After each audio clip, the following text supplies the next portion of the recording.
Hi, everybody. My name is Megan McCarthy. I am a national editor with Courier Newsroom, and I am here with three of our state managing editors in the Courier network. They're all very busy tonight because they come from the battleground states of North Carolina, Arizona, and Pennsylvania. And so one of the things that we are keeping a close watch on in this election is the fact that there could be what's been referred to as a red mirage because there have been so many early votes. There were over 100 million people that cast their vote before Election Day even began. Those voters, by and large, were or going to be Democratic voters because they were more supportive of voting by mail. And so what happens in a lot of states is that they end up counting the in-person votes faster than they count the mail votes. And then as the night goes on, or as days go on, weeks go on, and ballots actually get counted, you'll see states that looked red turn to blue. It is completely normal and has always happened that states have always counted ballots the days after Election Day. No state ever completely finishes their count on Election Day. So don't be alarmed if you see results shifting as states work their way through backlogs of thousands and hundreds of thousands of mail-in and absentee votes. So Billy, what are you seeing in North Carolina? What's going on the ground? A short while ago, I was looking on NBC News at some live footage of post office workers delivering ballots to Mecklenburg County, which is an interesting sight at this stage. The polls are closed in North Carolina, and I have no word on exactly how many ballots that we're talking about, but we will say that Mecklenburg County is the home of Charlotte, which is our largest city. It is consistently trending to the left in recent years, and we expect is going to continue to go that direction. It's a growing city. It's a diverse city. Hard to say, given we don't know how many ballots we're talking about with those ballots being dropped off. Heading over to Christina in Pennsylvania. Pennsylvania has been in the news a ton for being the battleground that won't report for a long time. So Christina, do you guys know anything yet in Pennsylvania, or what are you seeing right now? We don't know anything yet, and I will be shocked if we know anything before we all go to sleep tonight. Pennsylvania shattered its previous registration records with 9 million voters registered in the state.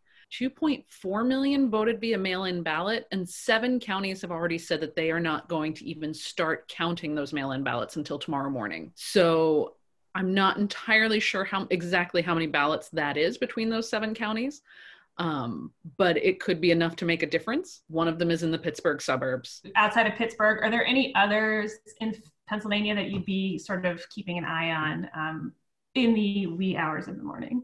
We're watching the Scranton area pretty closely, in part because the Democratic candidate, Joe Biden, is from Scranton, and because that area went red last time in 2016, and well, it had previously gone blue. We're also watching the Philadelphia suburbs pretty closely. The Philadelphia suburbs, in particular Bucks County, tend to swing back and forth based on the mood of the country at any given year.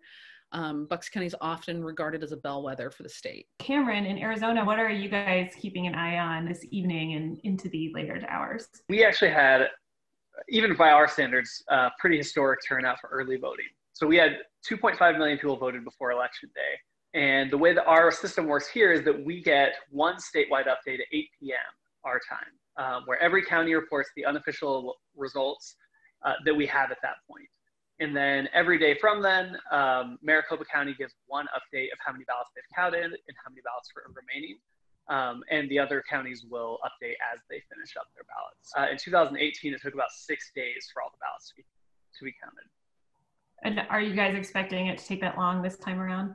We don't expect it to take that long, but everyone here is okay with every ballot being counted for as long as it takes.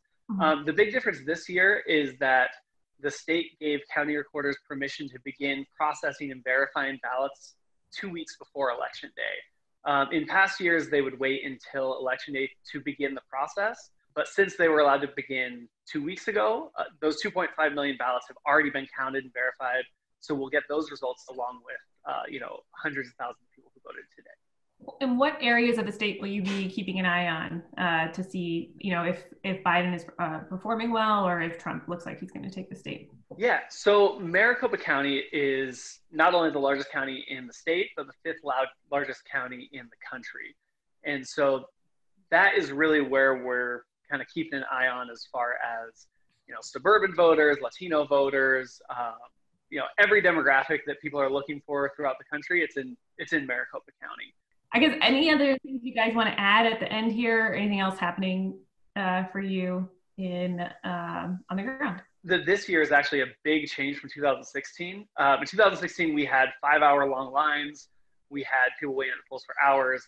And that was because our county and state election officials had grossly underfunded what was needed in order to open enough polling places and hire enough election workers to meet the demands.